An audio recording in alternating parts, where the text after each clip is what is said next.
Aloha and welcome to the 10th episode of That Time I Got Arrested.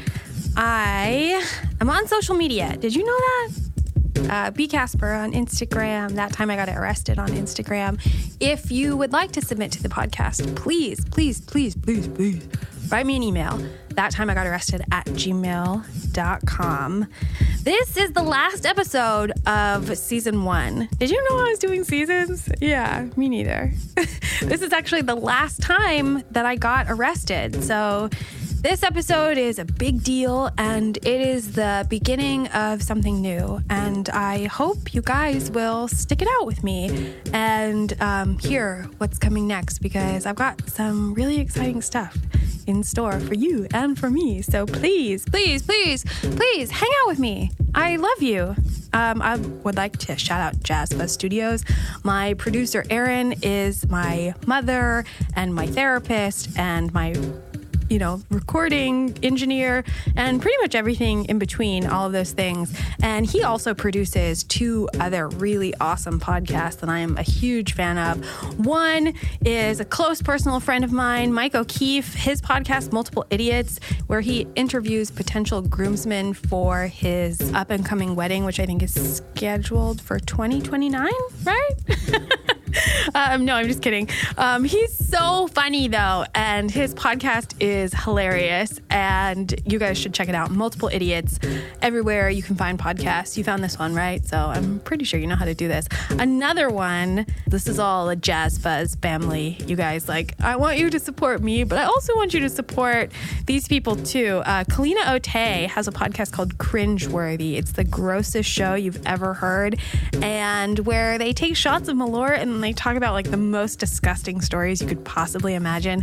That is hilarious and awesome, and I am going to be a guest on both of these podcasts, so find them, support them, subscribe, and hang out with us. Hang out with us, okay? I love you. Hang on. My name is B. Casper, and my entire life has been a lie. That's not even my real name. But don't worry, I'm going to tell you all of my secrets. This isn't the story of how I became an orphan. This isn't the story about how I jumped off a 5-story building and survived. This isn't about how I died and came back funny. This is that time I got arrested.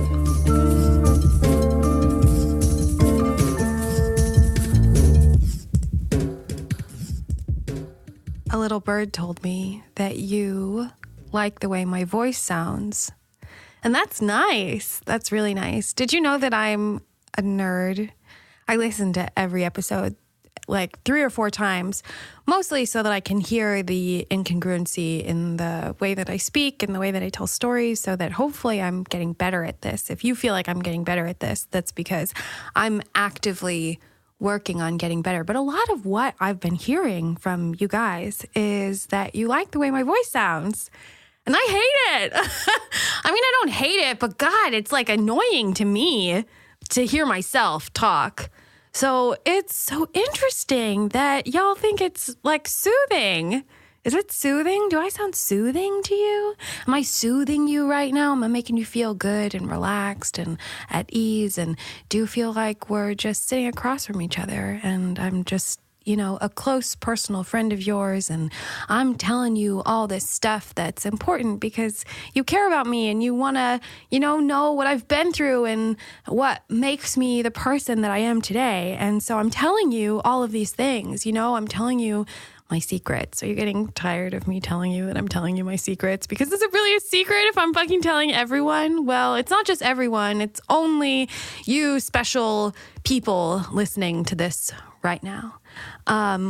Shout out real quick to a tiny little bird, a little breeze in the wind that I am very fond of, that has reached out to me after listening to this podcast. Oh my gosh, one of my smallest and most favorite humans, someone that I have known since literally the day they were born, is listening to this podcast. And she told me that she's a fan of me, but I'm actually really a huge fan of hers. Because you know what? If you're the age I'm at and a 15-year-old girl thinks that you're cool, guess what? You are fucking cool.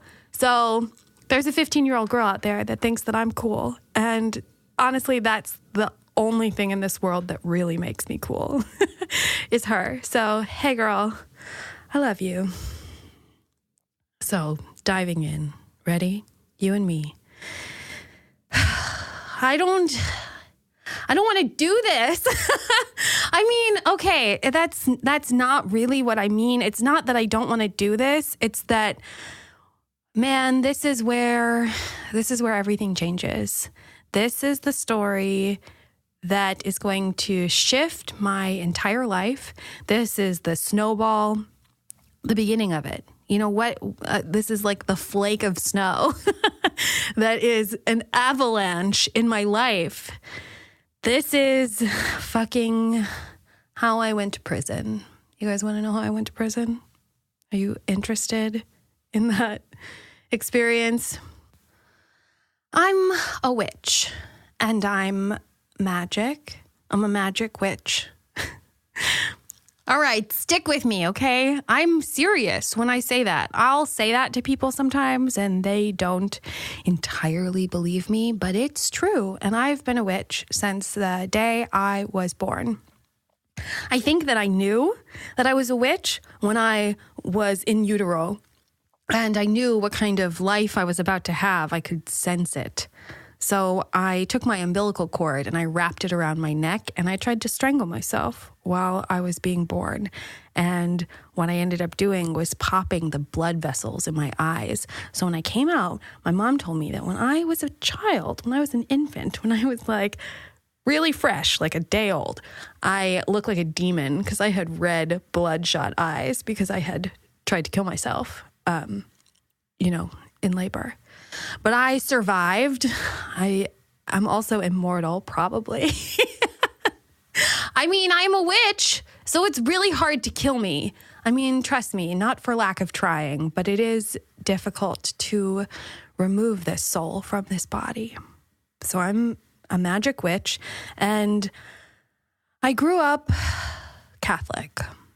I remember the first time my mother ever took me to a church. We were in Rosarita Bay in Mexico, and I was 5 years old, and it was right after all that crazy shit had gone down, and my mom took me to the front of this church, and she had me kneel on the pew, and she started praying, and I didn't really understand what she was doing. She put her hands together, and she told me to, pretty much like copy her, and to just repeat everything that she was saying in her head. And I remember very distinctly looking up at her and looking around at this church and all the candles and the crosses and the stained glass windows. And it was like sunset in this little tiny Mexican town just south of San Diego and Tijuana. And my thought, I swear to God, when I was 5 was, this is bullshit. I just thought this is garbage, and you obviously believe in something that's not real, and I'm not on board. And my mom grew up Catholic, going to like Catholic school. She went to like an all-girls Catholic school, and she was left-handed, and they used to like hit her fingers with rulers and like do like corporal punishment to the girls in her school, because that's like what the nuns do. And my mom was like scarred for life for this. She sort of had this weird dichotomy of like demonizing sex while also being like kind of slutty and like, provocative in a way that wouldn't suggest that you actually believe that stuff in your core. It's just sort of like this base layer that people sort of shield themselves in to avoid, this inherent shame that is taught with like most monotheistic religions, especially any branch of Catholicism or Christianity. So I am renouncing all of that bullshit right now. Hail Satan. But also like hail nature. I feel like nature is pretty much like the unquestionable supremacy in our existence, especially as mere mortal humans. But I'm not immortal. I've already been over this with you. If you don't believe me yet that I'm a magic witch, then listen to my annoying voice and be entranced all day long. Just because I'm magic doesn't mean that I'm not flawed or susceptible to evil demons. Or bad witches. There are bad witches out there too.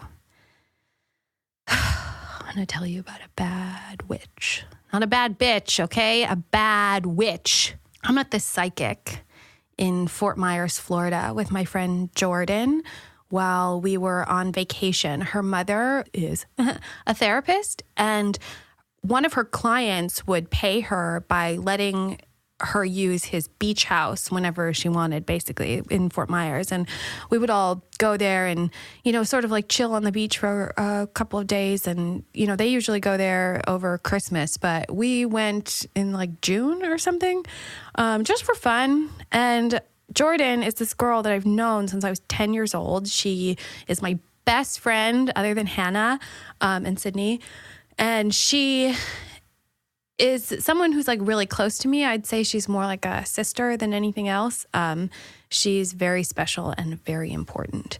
And I love her a lot. And she brought me to Florida on like a family vacation because that was just the kind of friends that we were. Her mom pretty much took care of me since I was 10 years old, as much as she could from, wherever she was at, because I was always kind of on the move.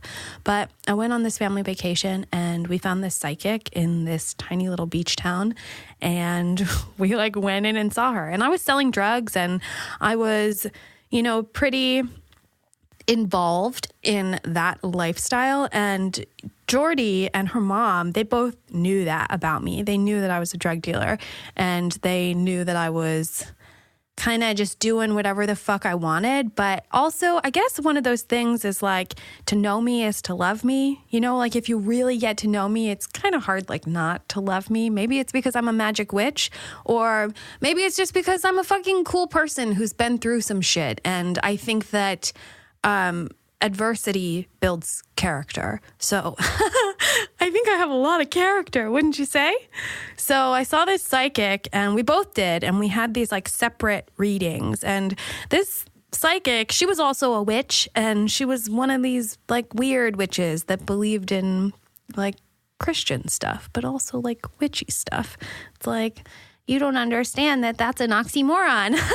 But I mean, who am I to point out logical fallacies to, some sort of gypsy hobo in South Florida? That's not really my place. So we paid her like $30 to do some sort of like reading for us.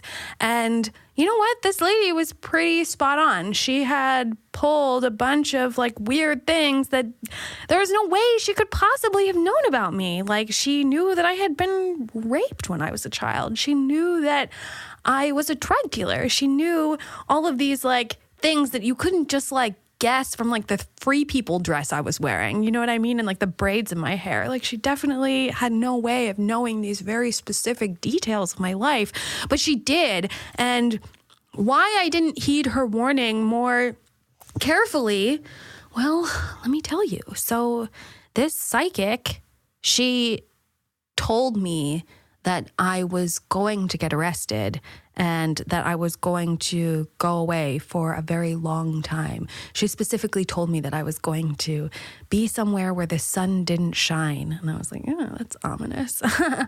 And she also told me that someone that I knew was going to betray me and turn me in. And she said it was someone who had the name starting with the letter R.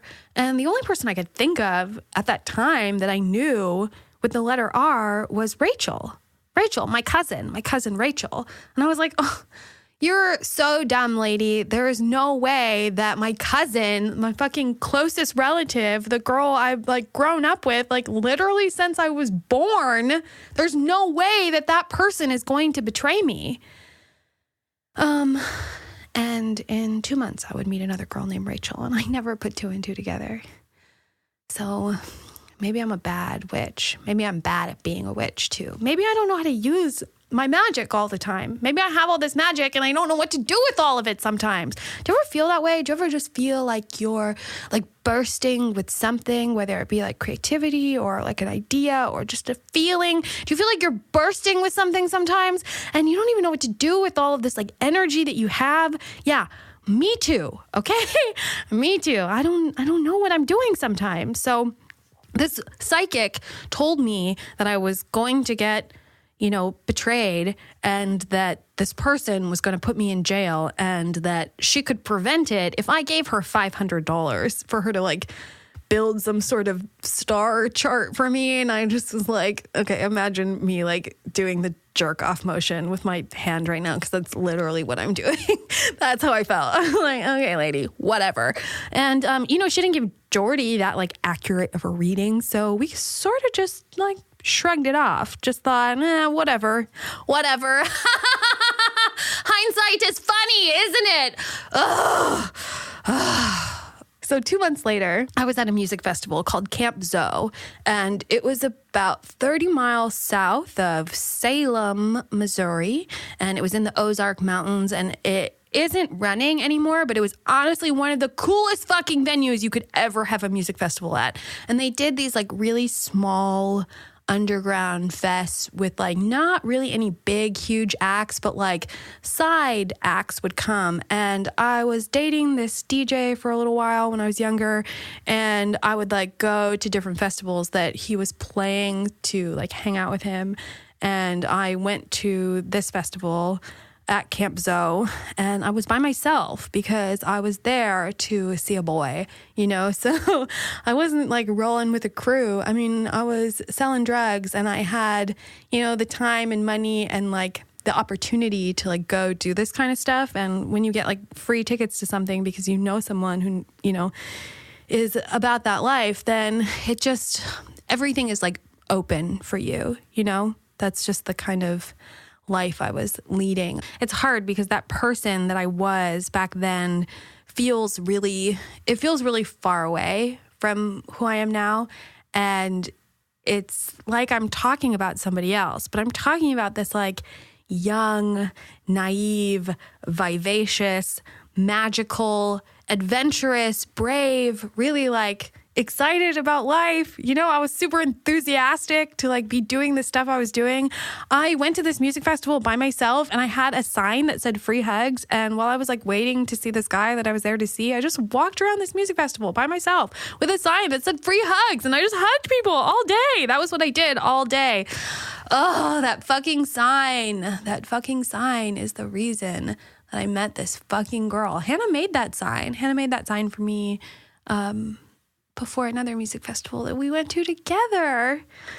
But I had this sign that said free hugs, and this girl ran up to me and she gave me a hug, and she was like, "What are you doing here? I love you. I love this. You're amazing." That's just how hippies are. It's like very much open, and you meet someone and all of a sudden it's like the best friend you never knew you had, Not like comedians. Yeah, actually I've been making a lot of comedian friends lately, which has been nice. I've been making people dinner and breaking down these like strange walls that people have. And it's so funny to like infiltrate a new group of people and have them respond to me in the same way, even though I'm not a drug dealer anymore. And I'm not this like vivacious hippie with a free hug sign that walks around music festivals by herself, just making friends. That's not who I am anymore. Now I make dinners for broken comedians, and I'm having like the same response to these people that these like hippies had. So I guess I really am magic, right? I really must be magic. It really must just be me, and it's not like the scenarios and situations that I'm in. So I met this group of strippers at this music festival with my free hug sign, and one of the strippers was fucking the tour manager of the DJ that I was there to see. So we sort of bonded over the fact that we both had backstage passes and that we were both there to like see these cute boys. And I was so compassionate that I decided in my heart of hearts not to hold it against them that they were strippers, even though inherently I feel like strippers are untrustworthy people. I mean, why? Not all of them. Yes, all of them. At one point, I was like so fascinated by strippers. I even like read a book about stripping. Diablo Cody, the writer who wrote Juno, also wrote a book about stripping in Minnesota called Candy Girls, which is a great read, by the way, if you're interested. Learning about stripping. And I tried to open my heart to something that I just think is like inherently stupid and weird. Like, why would you pay a girl to pretend like she wants to fuck you when you could actually just like go meet a girl in real life and like actually fuck her for like less money. I mean, I don't know. I don't understand why men go to strip clubs. Probably because they like to oppress women. But I met this group of strippers and they worked at like a strip club near the airport. And I think that place was like notorious for sort of like taking anyone. Like, don't get me wrong, these girls were all like young and like cute and had like tight bodies. But like, you know what I mean? They were just like trashy airport strippers. And I was like, oh no, that's okay. That's okay. I mean, I like to do math for fun and like played chess competitively in high school, but like, that's okay. We can still be friends though. And I just thought, whatever, you know, like you do you. Like I sell drugs. You take your clothes off for money. That's okay. We can still be friends. That's okay. It wasn't okay. It did not work out okay for me in the end. But when I was in that place in my life, I just thought, that's okay. One of these girls ended up fucking that DJ on my birthday in front of me. The other one set me up with an undercover cop and had me end up in prison for about a year. And she had already thrown me quite a few customers, friends of hers that were looking for drugs. And that's how you meet people. And I was friends with this lawyer in the secret society, and I would preface every initial drug deal with someone new that I met that if they were an undercover cop, that they would have to tell me. Otherwise, that was entrapment. Guess what? That's not true. They can lie to you. It doesn't matter. That's like a fun fact that I didn't know. And now you do. So hopefully you're making better choices in the future. But because I had known this girl for a while, because she had already thrown me quite a few customers, meeting somebody new didn't seem crazy. So I met this guy, and it was, you know, maybe a couple of months before I would get arrested from him. But I met him the first time at a Starbucks parking lot, and she was with him, and she was driving, and I sold him an eighth of weed, and I gave him that little spiel, and I took his phone number, and we like shook hands, and I thought he seemed cool. I mean, he seemed a little bit older and sort of like he dressed bad, but I didn't get any like weird vibes from him at all. I didn't know. I didn't catch that one, even though I'm a witch. Sometimes I still get it wrong, you know?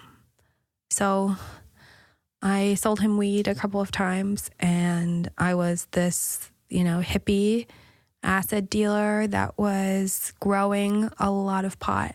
And I was living in Illinois because I had moved back here after North Carolina to grow weed and to continue going to school. And I had pretty lofty career aspirations at that point.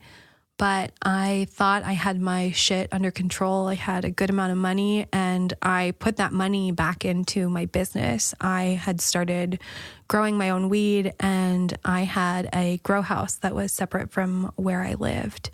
I used to do this thing that was kind of annoying, but I liked it. I liked being this kind of person, and I still like being this kind of person, except I don't sell drugs anymore. Now I just have a podcast and give drugs away for free. Tell your friends. So I would send everybody text messages every day. I called it my daily dose of love. Remember like your daily oral language when you were in elementary school?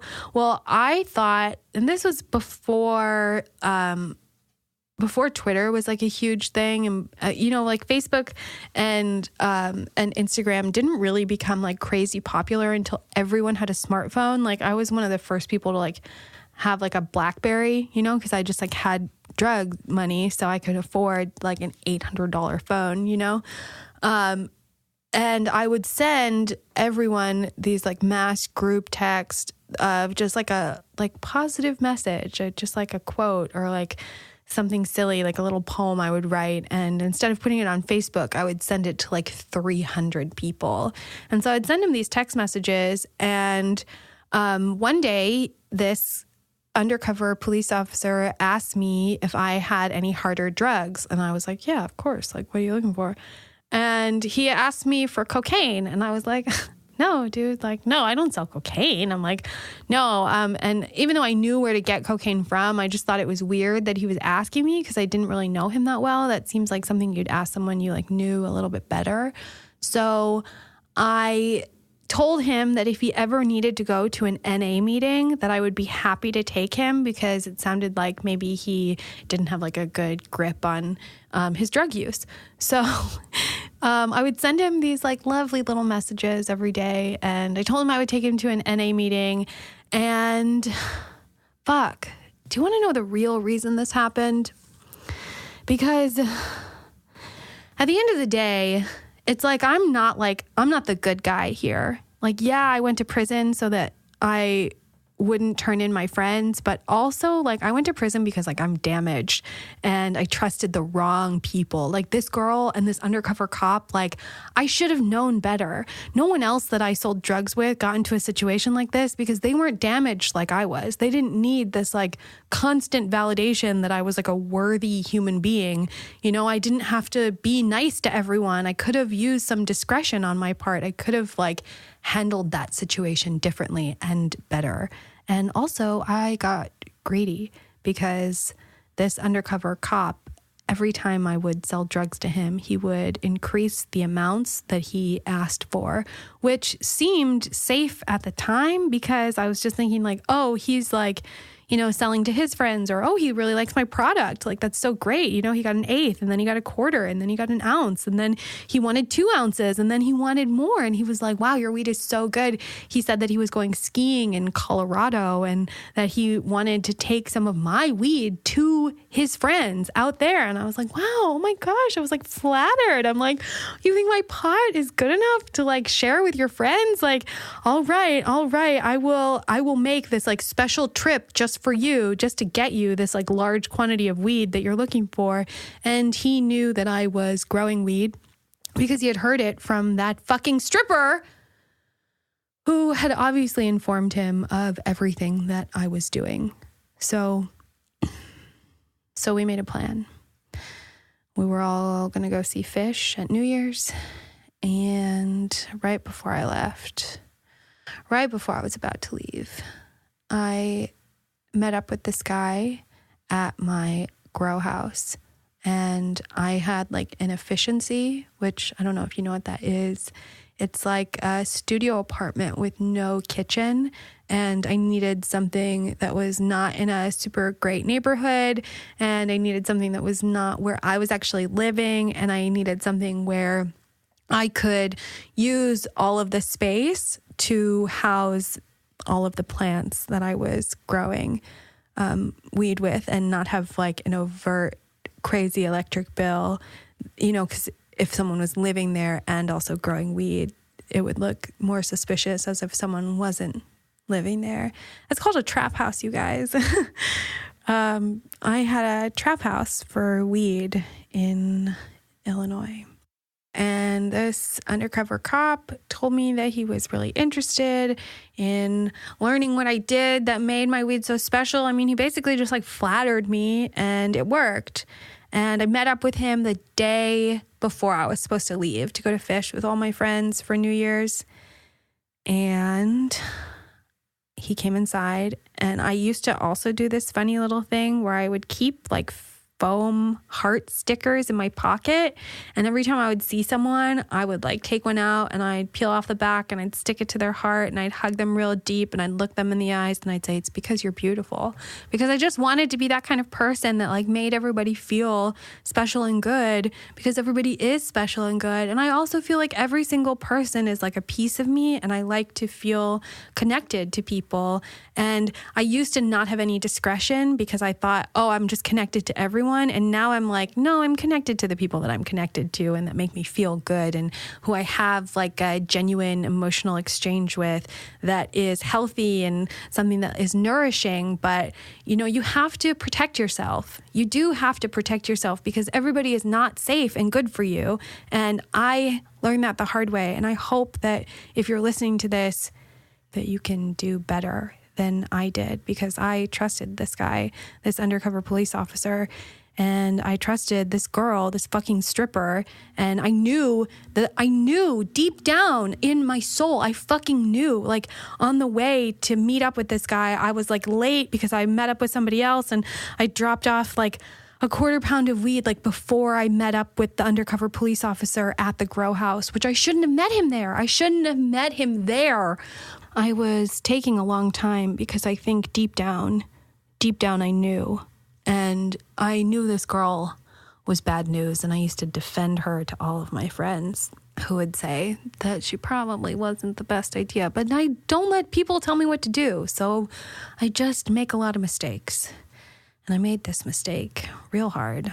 So I met up with him, and the first thing he says to me, like, what a fucking asshole, was, he really likes my text messages. He'll really make him think. Yeah, fucking, I bet they do. There has to be something wrong with someone so deeply to like become an undercover police officer that fucks people over like the way that he fucked me over. So he told me that he had some stickers for me because I like gave out stickers. And right then and there, I was like feeling like something's wrong. I need to like do this deal really quick and get out of here. And so he gave me these stickers, and they were like military stickers. It was like an Air Force and like a Navy sticker. And I was kind of like, what the fuck? And as soon as I thought that in my head and holding these stickers in my hands, and I'm standing there and I'm holding this like bag of weed for this guy, that's like 2 ounces of weed. And I'm in my grow room, and I'm sort of like thinking like, oh, I should get out of here. That's what I'm feeling. And all of a sudden a flash bomb goes off. Do you know what a flash bomb is? It's like a bomb that makes a loud light and a really loud noise, and it pretty much disorientates everyone who's within like 30-foot radius, but it doesn't like explode anything. It's just the light and the noise.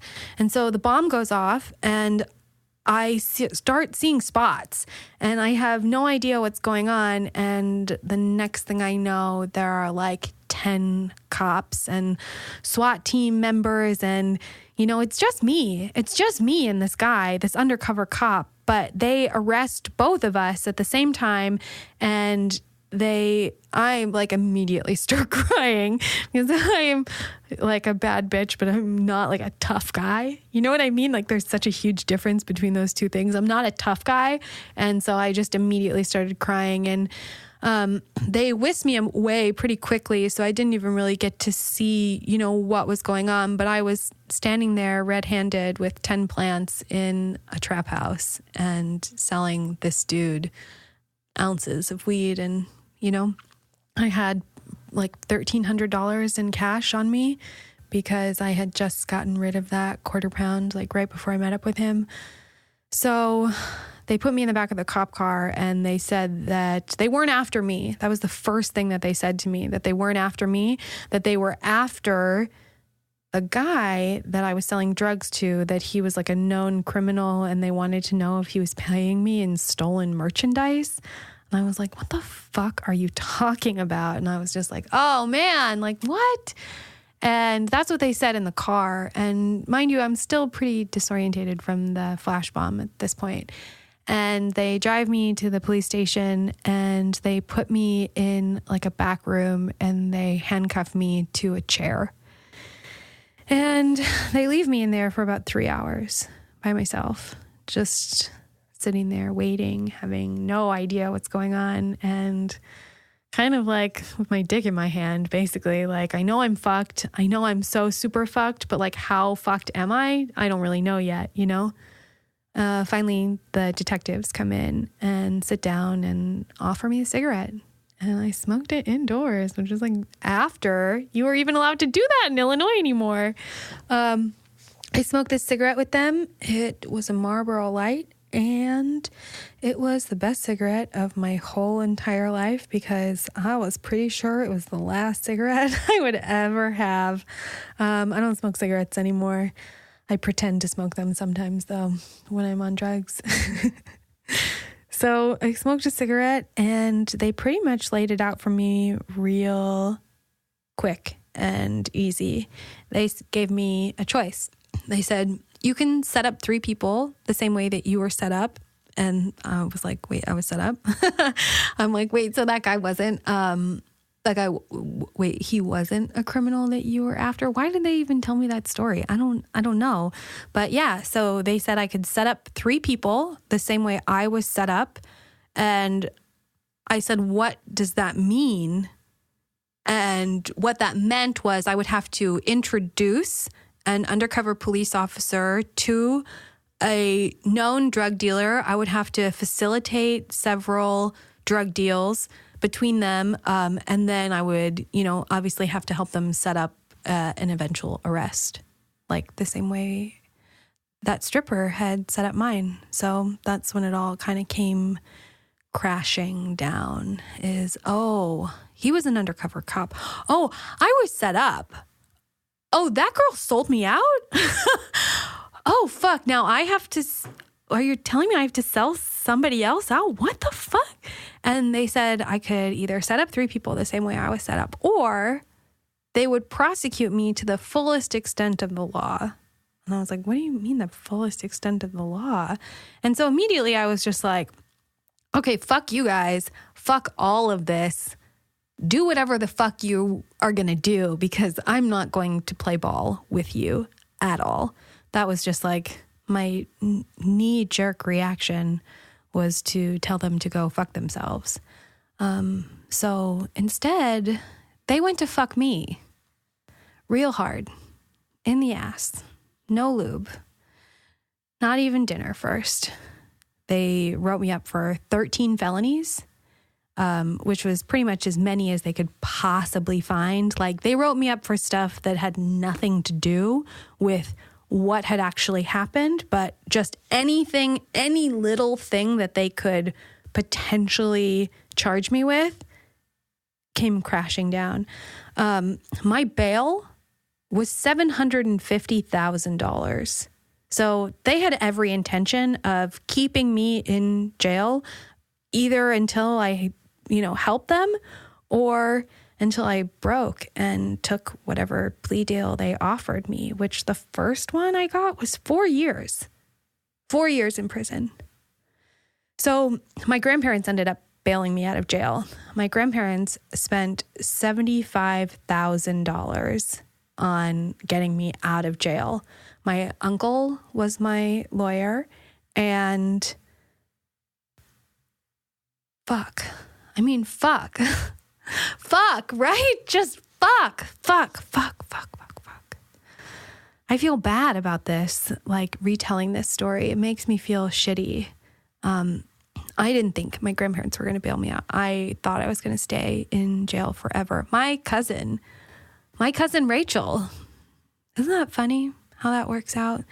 The girl who set me up, that stripper, her name was Rachel. And my cousin Rachel is the reason I got bailed out of jail, because she called my grandparents and she spoke to my grandfather in particular. And let me just tell you something really quick about my family. My grandfather loves Rachel the most. Like that, she is his favorite. My grandmother, easily loves me the most. Is that weird to say? But our family plays favorites and they suck a little bit, but it was like the perfect combination of events, like my grandmother's favorite and my grandfather's favorite kind of banded together, and we're like, please bail this broken child out of jail.